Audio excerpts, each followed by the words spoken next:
Siguiendo con comunicación terapéutica, vamos a tratar de introducirnos en los cambios de hábito, ¿no? Cómo se puede abordar esto de la educación sanitaria, que creemos que está mucho mejor definida por la expresión comunicación para el cambio, ¿no? Y va a tratar, uno trata de reflexionar sobre las expectativas y sobre las exigencias que en este nuevo siglo nos permite a todos los profesionales de enfermería en cuanto a cómo podemos generar cambios de hábito en los pacientes, ¿no? Y se va a poder observar la realidad, los retos que esto implica cambiar hábitos y tratar de analizar la educación cuando es eficaz o ineficaz y tratar de ver un enfoque que sea más eficiente y tratar de ver cómo podemos tomar el tema de la motivación, ¿no? Y cuando hablamos de expectativas y de exigencias por parte del personal de enfermería, a veces yo siempre digo, bueno, vamos a los ejemplos, ¿no? Si un paciente mirando una hoja en la que se le está escribiendo una dieta que tiene que empezar a seguir y pregunta a veces, ¿tengo que hacer esto? No sé, va a ser un poco difícil, son muchas cosas nuevas. Y a veces alguien responde, yo digo enfermería porque soy enfermera, pero puede ser un médico, puede ser una kinesióloga, puede ser una nutricionista. Mire, hágalo y ya está. ¿Qué quiero decir con esto y ya está? Esta frase indica el nivel de simplicidad en el cual el personal ve el tema en esto de cambiar hábitos. Sin embargo, en la realidad, cambiar lo que uno está acostumbrado a hacer lo lleva a cambios nuevos y seguramente a tener que seguir un tratamiento, que son cuestiones muy difíciles. Y esta dificultad se le añade que a veces los profesionales piensan que el hecho de que el paciente cambie es fácil. No piensan lo mismo de cambiar los propios hábitos, ¿no? A veces siempre digo, si nos podemos mirar nosotros, si nosotros no es tan fácil cambiar un hábito. Y por supuesto ver la realidad con razonamiento y por supuesto la expectativa. Sin reflexionar ni formarse a fondo sobre la complejidad del comportamiento de los seres humanos, especialmente para generar cambio, los profesionales deberíamos pensar, ver, pero pausadamente, sin que haga mucho ruido en el otro. ¿Por qué? Porque no podemos hacer posible y mucho menos hacer juicios de valores. Los cambios que se esperan en el paciente no están a veces dentro de la prioridad de este paciente. Y son las prioridades de la enfermera a veces, o del médico, o del profesional, pero nadie se encargó de averiguar si son las prioridades del paciente. El paciente, como todo ser humano, tiene muchos temas importantes en la vida privada. Su problema de salud, según la gravedad, seguramente estará más arriba o más abajo de la jerarquía. Vamos a un ejemplo. Si tenemos un paciente diabético que aún no tiene complicaciones, pues como decimos, el diabético es una enfermedad oculta, podría ver su enfermedad como menos importante que un problema laboral o familiar. Pero si el profesional de enfermería no ve al paciente como un ser biopsicosocial, solo se va a centrar en la diabetes, en la enfermedad, y la priorizará cuando hable con el paciente, con lo que va a querer que cambie hábito a cualquier precio. Cuando una enfermera decide que el paciente tiene que ver su problema de salud como una prioridad y le dice de qué manera cambiar, está saboteando la relación terapéutica. Las ganas o la falta de ganas de cambiar son del paciente, no del profesional. Hasta ahora la mayoría de los profesionales solo han utilizado un tipo de intervención para intentar que el paciente cambie y cambiar y dar esa información. La información es solo una pequeña parte de todo este proceso y se ha observado que cuando se da información, a menudo, esta no está relacionada con las creencias ni con las hipótesis que tiene el paciente sobre su propia realidad. Entonces vamos a tratar de ver cómo se puede emplear la comunicación terapéutica para ayudar al paciente a cambiar ese hábito y si esta forma parte de su prioridad, pero por supuesto siempre con respeto, comprensión y aceptando la decisión final y también sus limitantes. Para esto, les invito a hacer un ejercicio de reflexión. ¿Cuántas veces se ha propuesto cambiar un hábito relacionado con su propia salud? ¿Cuál era? ¿No pudo cambiar? ¿Fue difícil? ¿Por qué? Si le hubiesen ayudado, ¿qué hubiese pasado? ¿Qué podría haber hecho un profesional de enfermería para que le fuera más fácil generar este cambio de hábito? ¿Lo podría haber ayudado? Entonces vamos a ver esto de las realidades y los retos al cambio. Para entender la complejidad del cambio, sería interesante empezar a observar y reflexionar. Cambiar es difícil, pero por varias razones. Por ejemplo, como que la persona tiene otra preocupación más importante, encuentra complejo las recomendaciones que le hacen, no cree que su problema sea tan grave, lo minimiza como para tener que hacer estos cambios, a veces abruptos. Le crea malestar tener que cambiar rutinas. Ya ha recibido a lo largo de toda su enfermedad o de su vida mucha información, mucha recomendación, consejos de todo el mundo. A veces piensan que el cambio va a afectar en su vida familiar, laboral, social. A veces se ha intentado hacer cambios en el pasado y no lo han logrado. No se sienten motivados, no ven la ventaja. ¿Para qué el cambio? Y a veces han aprendido en su infancia algunos patrones crónicos, ¿no? Esto de maneras de pensar, de actuar. El cambiar tiene que ver con la información, sobre todo con los aspectos emocionales, psicológicos, culturales y sociales. Para cambiar su hábito, el paciente necesita, en primer lugar, elaborar el duelo de lo que ha perdido en relación con la enfermedad. Y esta reflexión en torno a lo que ya no es, se hace hablando y expresando lo que siente. Y el profesional de enfermería puede ser una gran ayuda en esto a través de ser un gran escuchatorio, como le decía alguien que yo quise muchísimo y que me hablaba del escuchatorio, pero por supuesto con empatía. También para querer cambiar, el paciente necesita, después de haber hecho este duelo, comenzar a redefinir su vida, a buscarle un nuevo sentido. La enfermedad ha cambiado y posiblemente a veces su cuerpo, su imagen, sus actividades, ya sean físicas, laborales, sociales. Cuando más haya cambiado la enfermedad su vida, más va a notar que el sentido que se tenía antes ya no es el actual. Aunque no fuera una cuestión consciente, pero ya no es necesario, porque es relevante.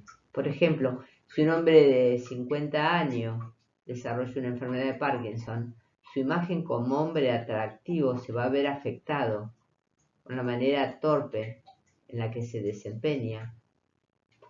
Y de la misma manera se va a ver influido su rol en su familia, en su trabajo y en muchísimos aspectos que a veces uno no se toma el tiempo de ver cómo impacta. Para llevar a cabo estos cambios, todas las dificultades que se van presentando, es necesario que la enfermera sea para el paciente un acompañamiento empático, que utilice la comunicación y ver de qué manera poder ir ayudándolo. Los problemas de una educación eficaz. A veces la educación sanitaria es una de las tareas más importantes que tenemos, especialmente cuando hacemos atención primaria. Nosotros deberíamos educar para tratar de que no lleguemos a la atención secundaria o terciaria. Y estos nos tienen, por lo general, a veces formación específica en cómo llevar a cabo esta tarea. Esa falta de formación hace que los profesionales imiten modelos, o como dicen algunos, siempre se hizo así, pero tenemos que buscar modelos adecuados en este cambio sanitario.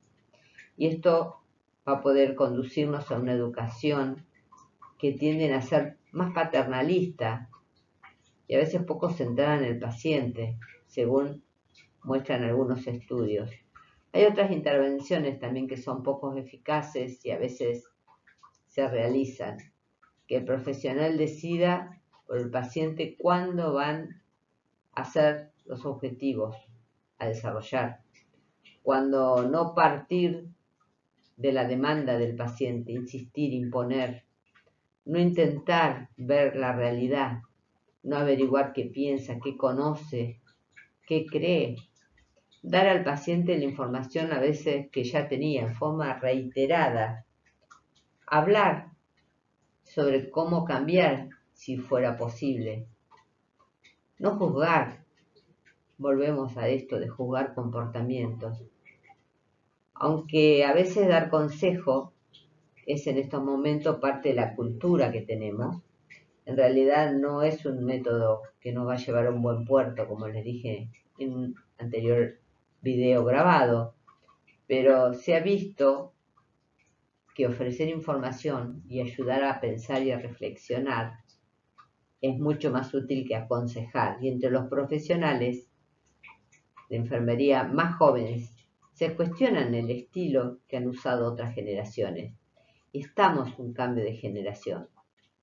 Formar, de hablar al paciente, imponiendo de una manera paternalista, pero aunque las nuevas generaciones tienen un estilo menos paternalista, la metodología muy a menudo sigue siendo poco eficaz. Entonces vamos a tratar de ver algunos ejemplos. ¿Qué es esto de imponer? Esto ya lo vimos en otro video, ¿no? En estos tiempos la enfermera decía al paciente, tiene que hacer esto y ya está. Esto ya se los dije en otra instancia. Ahora, es un estilo más amable, menos profesional. Sigue intentando imponer con frases. Va, venga, haga. Los dos ejemplos son iguales y ineficaces. Cuando se intenta imponer o empujar a un paciente a hacer algo, se refuerza su defensa y es mucho más difícil que se considere hacerlo.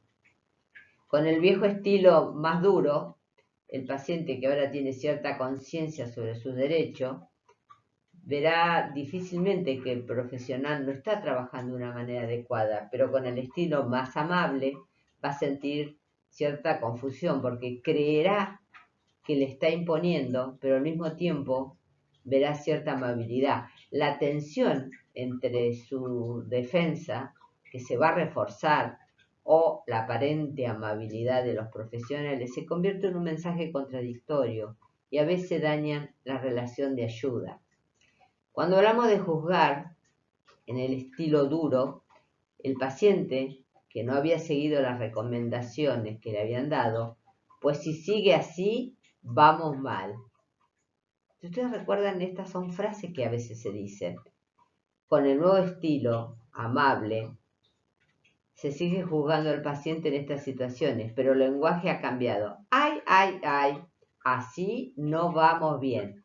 Sí, está bien, hay amabilidad, pero el resultado es el mismo. En los dos estilos, el método no es eficaz, porque el enfermo se siente juzgado y esto no lo va a motivar a ningún cambio. Enfadarse. Antes era común que si un paciente empeoraba o no seguía las recomendaciones, las enfermeras, los médicos se enojaban. Ahora ya no se hace de una forma tan explícita, pero el paciente nota en la mirada, en el tono de voz. Repetir. En el sistema sanitario se continúa creyendo que si se repite la información muchas veces el paciente lo va a llegar a entender, a interpretar, porque son recomendaciones. Y esto va en contra de la investigación y del sentido común. Antes se repetían la información como frase, ya te he dicho que, y ahora, ¿qué hace? ¿Qué está haciendo? ¿Qué le dice? Bueno, te lo explico otra vez, como que repetir en algún momento ingresa. No son intervenciones útiles. Si el paciente no sigue la recomendación, hay que averiguar lo que piensa, lo que siente, lo que vive, lo que opina. Por algo no la sigue. Repetir no es que me va a hacer sentir que estoy tratando con un niño. ¿Qué pasa con el paternalismo? El personal sanitario y el paciente desempeñan roles muy diferentes en esto de la relación de ayuda. Y los dos son seres humanos iguales. No hay razón para que el profesional habla como si fuera un superior. Y en el viejo estilo se oía, y aún se oyen, frases que tratan al paciente como inferior. Bueno, aquí, ¿quién es la enfermera? Ahora el paternalismo se manifiesta a través de actitudes de salvar, rescatar, como la que se pueden oír en algunas frases, ¿no? Bueno, vale, te lo explico otra vez, no creo que hayas entendido. En la educación sanitaria ineficaz se tiende a ver al paciente como un vaso vacío, que hasta llenarse de información. Y en realidad el paciente es un vaso lleno de experiencia, lleno de vida, de conocimiento. Y para una educación eficaz nos tenemos que centrar en la realidad, en los requerimientos, en la riqueza de su experiencia, de sus creencias, en la opinión. Dialogar con el paciente como si fuese alguien que no tiene conocimiento y aquí hay que educar. Eso lo desmotiva. Aparte de que esta utilidad como metodología no es eficaz, cuando se intenta ayudar al paciente a cambiar los hábitos no lo va a favorecer nunca. También lo va a frustrar al profesional de enfermería porque no ve progreso, no logra su objetivo, no tiene satisfacción. Y esto también sucede.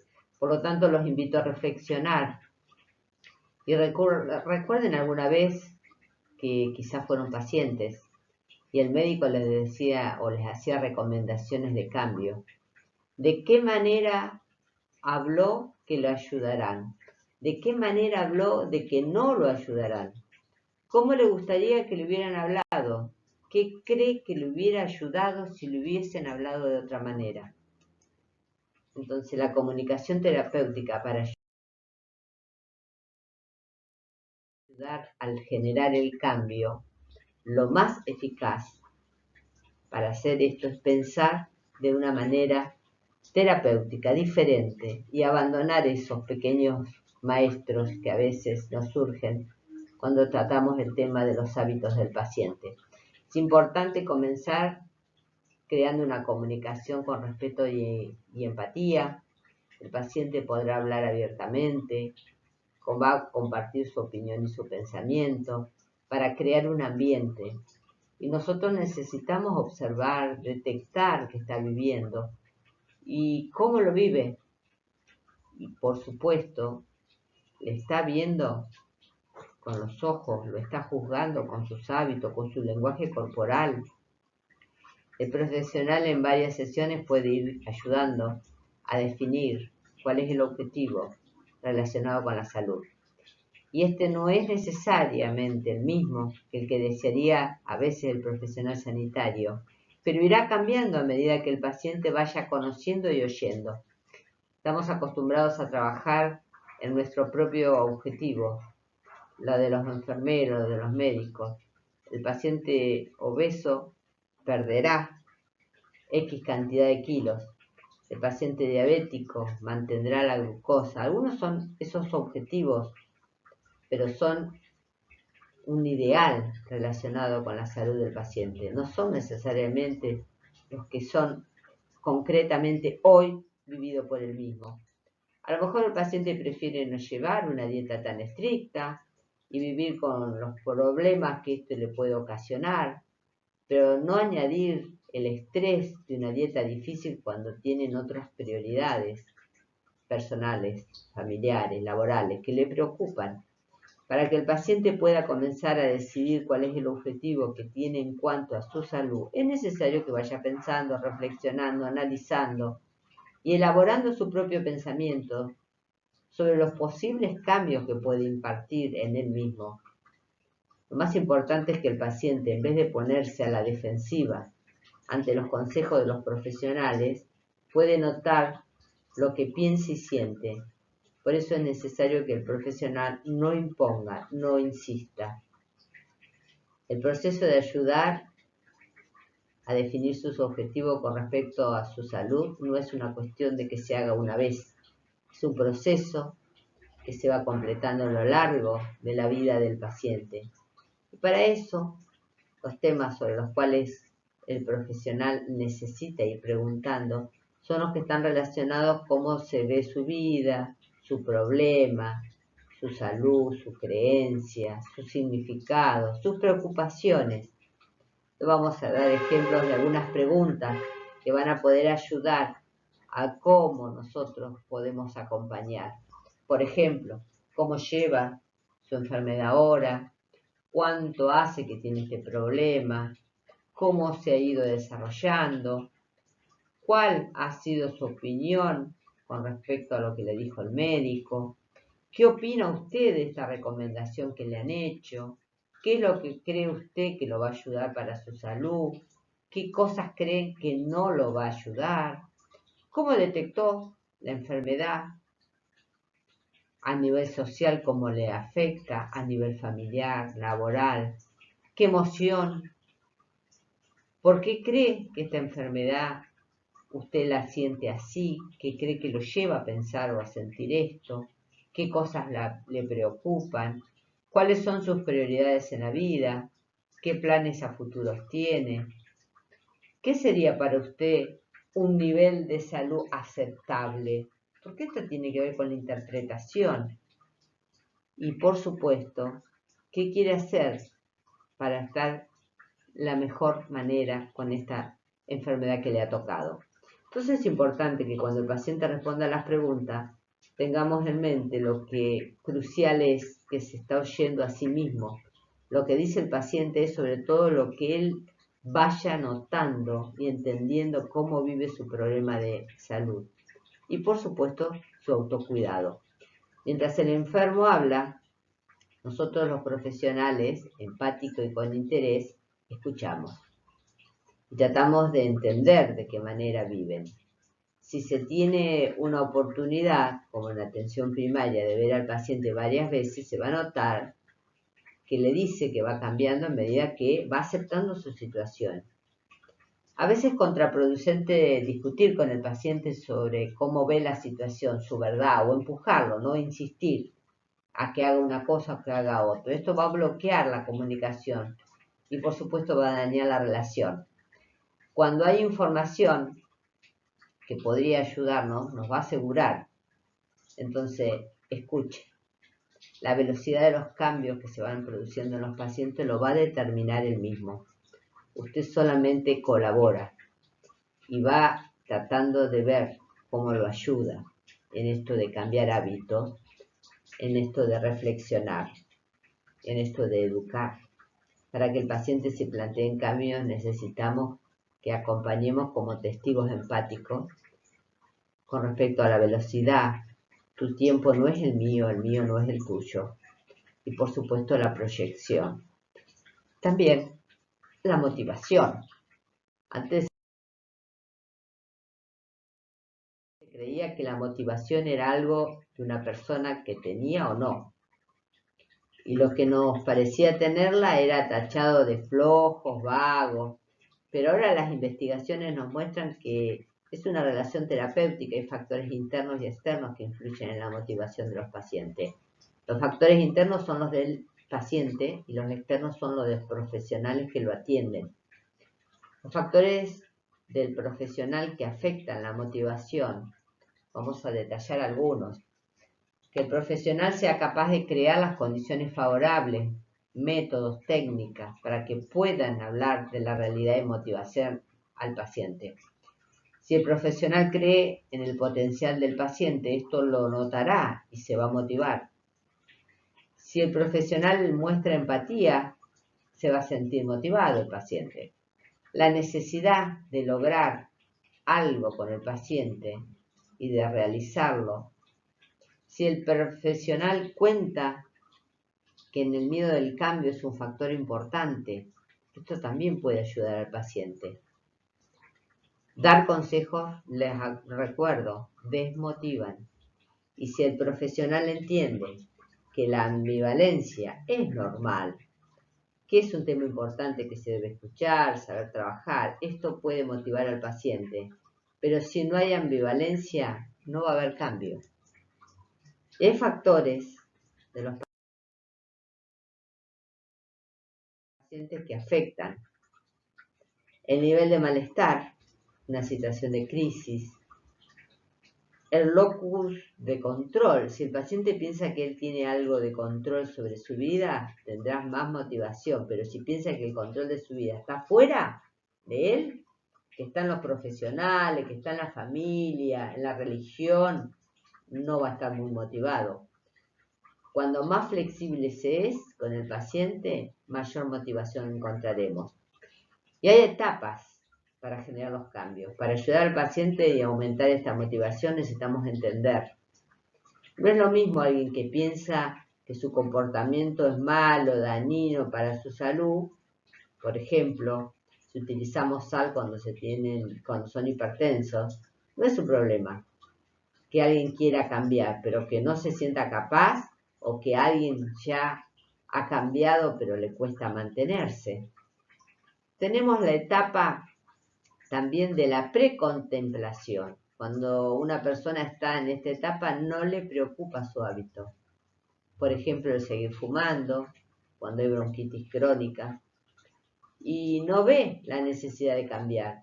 Otras personas en su entorno posiblemente estén preocupados, médicos, familia, hijos, y le dicen que tienen que cambiar a los pacientes o a su familiar.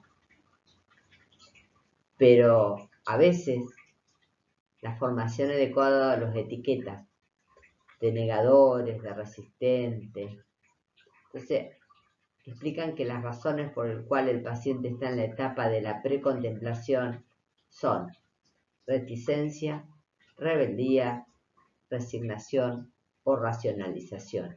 Y en esta fase es importante recordar que el paciente por resistencia que sea el cambio no es un caso perdido, ni está atascado. Esta etapa es necesaria, hay que transitarla para que el paciente empiece a sentir el apoyo, el acompañamiento y el ser escuchado. Hay intervenciones en esta etapa de contemplación. Para la reticencia, crear un diálogo y una empatía en la cual el paciente puede hablar de sus temores. Para la rebeldía, cuando habla de lo demás, lo que quieren que él cambie, que hable consigo mismo. ¿Cómo le hace sentir que le hablen, que lo traten así? Que hablen cómo le gustaría que lo trataran sobre las veces que alguien en esta relación de problema de salud. Para la resignación, animarse a hablar de la situación, ideas, cosas. Para la racionalización, mostrar empatía. Centrarse en lo emocional. Evitar debates y argumentos. Mostrar empatía con lo que él considera el problema. Entiendo que debe ser duro estar rodeado de personas que creen que tiene que cambiar. Comprendo que para usted es importante que... No decirle que tiene o no tiene un problema, sino preguntarle cómo ve él su situación. Y si hay algo que no le preocupa o le molesta, crear ese tiempo y ese espacio para que hable. Evitar resistencia y no reforzar intentando convencerlo. No etiquetarlos. Recuerden que tienen que autodeterminarse. Evitar sermones, no bombardearlo con información, no dar consejos, no amenazarlos, no generar miedo, a veces generan miedo. Escucharlos para que noten que entendemos lo que piensan, lo que sienten y lo importante que es para él. No intente cambiarlo a cualquier precio. No es necesario hacer grandes intervenciones. Las intervenciones cortas a veces son mucho más útiles que las eternas.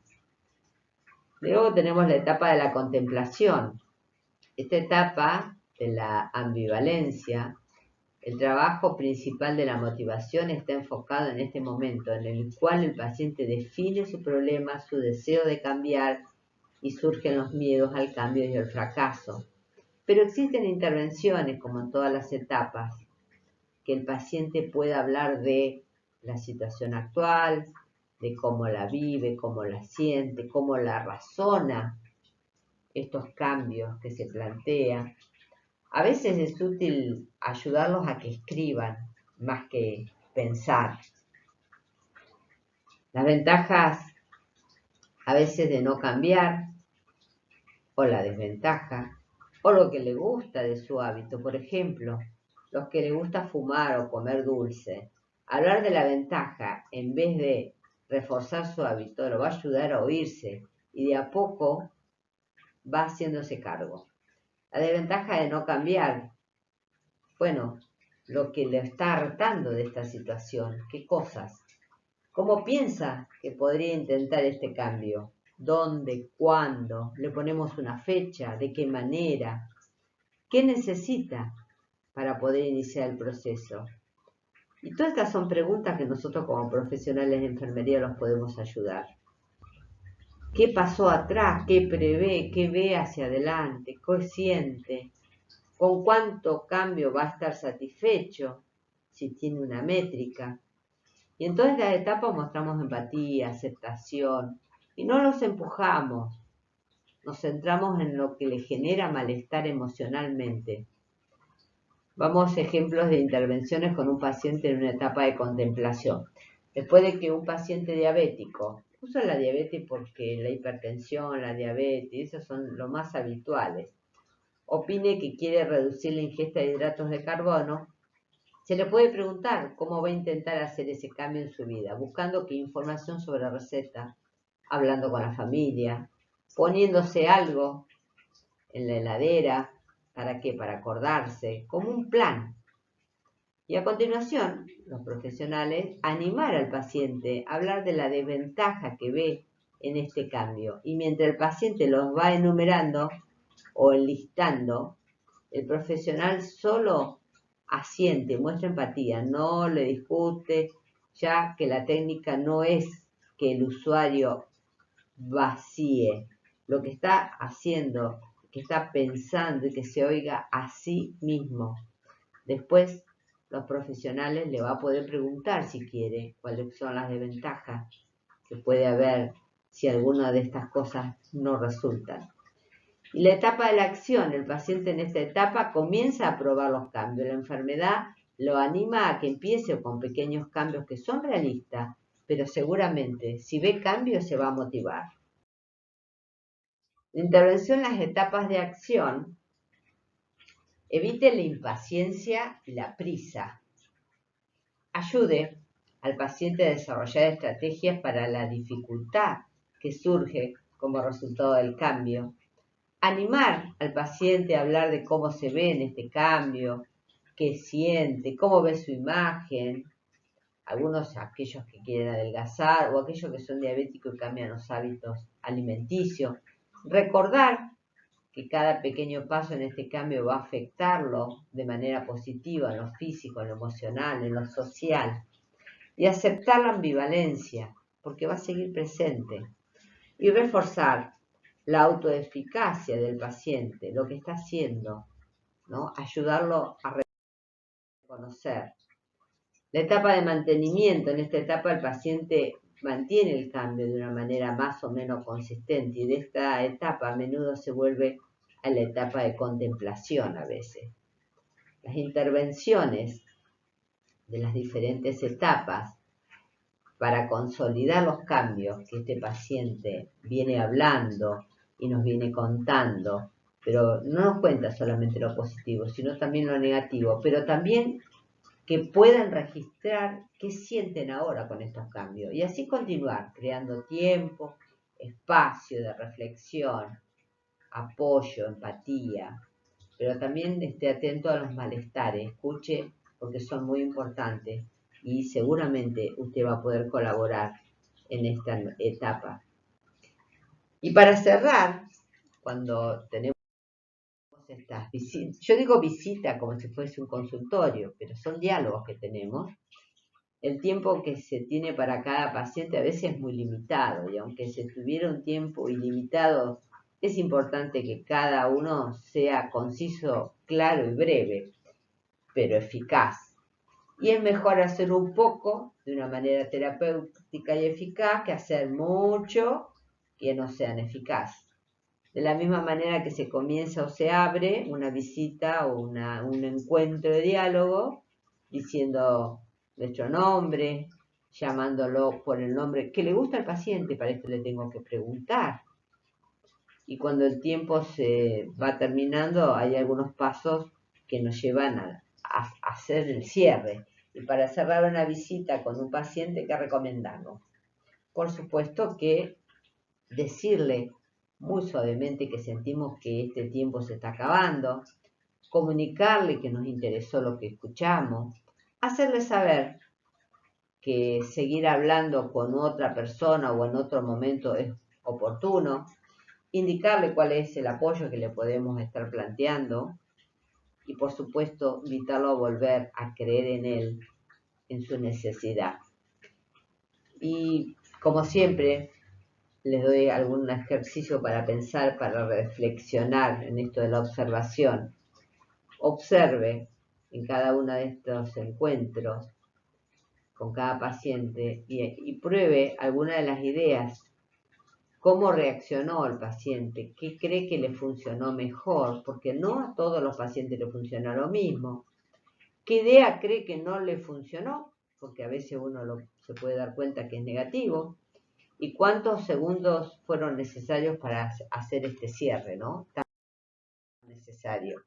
Bueno, si estuviésemos en una disertación le podría decir qué preguntas tienen, pero seguramente muchas, como siempre digo, pero las primeras preguntas tengo que empezar a hacérmelas yo para poder ocuparme del otro. Porque cuidando al que cuida, ¿no? Primero tengo que empezar a hacer este análisis y poder reflejar. Seguramente algunos de nosotros hemos sido pacientes en algún momento y quizás hemos vivido estas etapas. Bueno, muchísimas gracias. Nos volvemos a encontrar en el próximo video.